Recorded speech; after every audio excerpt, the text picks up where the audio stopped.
নমস্কার বন্ধুরা, Amba food and ব্লগে তোমাদের সবাইকে স্বাগত। তো আজকে তোমাদের টাকি মাছের একটা রেসিপি দেখাবো। টাকি মাছ, ল্যাটা মাছ, কী মাছকে কী বলে যায় না, আমরা টাকি মাছ বলি। তো রেসিপিটা করবে মা, আর কাটছেও এখন। দেখো, কেটে আগে পরিষ্কার করে নেবে, তারপরে তোমাদের দেখাচ্ছি।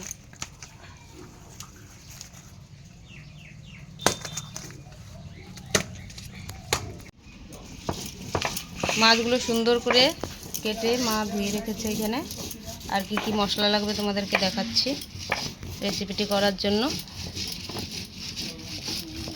এইদিকে লঙ্কা লাগবে, একটু বেশি লঙ্কা লাগবে, শুকনো লঙ্কা। আর তার সঙ্গে একটা তেজপাতা দিয়েছে, ওই দেখো লঙ্কার মধ্যে বাড়ছে। দেখাও তো একটু তেজপাতাটা, ওই যে তেজপাতাই দেখো,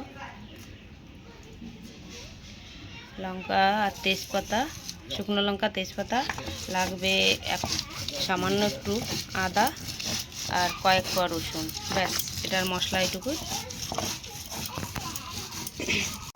এ দেখো আলুগুলো মিহি করে কেটে রেখেছে, আলুগুলো দেওয়া হবে এর মধ্যে। তো কীভাবে রান্না করবে পুরোটা তোমাদেরকে দেখাচ্ছি, এটা মাই করবে।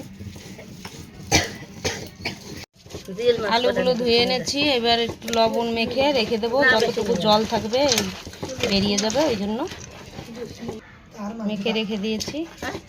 জলগুলো বেরিয়ে যাবে, তাই ভালো হবে। সুন্দর করে মাছগুলো এখন মাখানো হবে। তো মশলাগুলো দেখো সুন্দর করে বেটে নিয়েছে মা। তো কী কী মশলা দেওয়া হয়েছে তোমাদের তো দেখালামই আগে।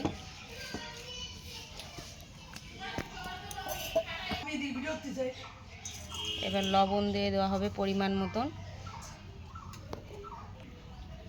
এই যে পরিমাণ মতন হলুদ। এবার তেল দেওয়া হবে, তেলটা একটু বেশিই যাবে। এখন সুন্দর করে মেখে রেখে দেওয়া হবে। দেখো কালারটা কেমন আছে, দারুণ। খুব মনে হচ্ছে এখনই রান্না হয়ে গেছে, এখনই খাওয়া যাবে ভাত দিয়ে। তেল দেওয়া হচ্ছে, কড়াই গরম হয়ে গেছে। এখন সামান্য একটু তেল দেওয়া হলো, সামান্য না, ভালোই একটু, যেহেতু ভাজা ভাজা হবে রেসিপিটা, ওই জন্য একটু তেল বেশিই লাগছে। এখন একে একে মাছগুলো দিয়ে দেওয়া হবে।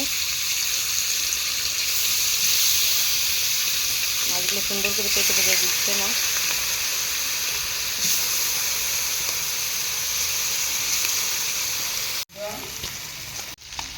মাছগুলো, এই যে সমস্ত মাছগুলো পেটে দিয়েছে, মাঝখানে একটু ফাঁকা করে এই যে আলুগুলো এবার দিয়ে দেবে। মাছ দিয়ে যে মশলাগুলো ছিল সেই মশলাগুলোর মধ্যে মা আলুগুলো মেখে নিয়েছে। এবার এই দেখো মাঝখানে এরকমভাবে দিয়ে দিচ্ছে। এবার ঢাকা দেওয়া হবে, এবার ঢাকা দিয়ে কিছুক্ষণ জাল হবে আস্তে আস্তে, মিডিয়াম আছে একদম। তো এটা গ্যাসে করলে ভালো হয়, যেহেতু আমরা উনুনে করছি, তো বুঝে শুনে জাল দিতে হবে উনুনে করলে, আস্তে আস্তে করে, নাহলে তো নিচে থেকে পুড়ে উঠবে। এবার উল্টানো হবে,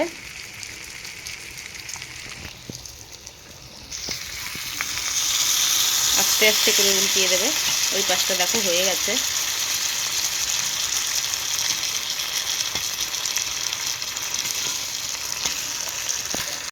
আস্তে আস্তে করে দেখো মাছগুলো উল্টিয়ে দিয়েছে, এবার আলুগুলো উল্টেবো। তো এগুলো কাজ আস্তে আস্তে করতে হবে, না হলে মাছগুলো ভেঙে যাবে। এই দেখো হয়ে গেছে উল্টানো। এবার আবার ঢাকা দেওয়া হবে ওই পাশটা ভালো করে হওয়ার জন্য। আর 5 মিনিট মতন আস্তে আস্তে করে জাল হবে, তারপরে হয়ে যাবে। রান্না কিন্তু পুরো কমপ্লিট, এখন নামিয়ে নেওয়া হবে। ভাজা কিন্তু কমপ্লিট, নামিয়ে নিয়েছি। তো এরকমভাবে একদিন রান্না করে খেয়ে দেখবে, দারুণ লাগে খেতে। টাকি মাছ ভাজা একদম গরম গরম ভাতের সঙ্গে।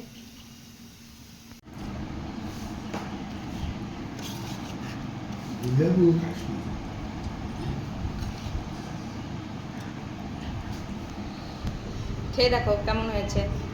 এই যে ভাগ্নি খাচ্ছে, ভাগ্নির প্রিয় খাবার এটা, ভাগ্নির উপলক্ষেই বানানো হয়েছে।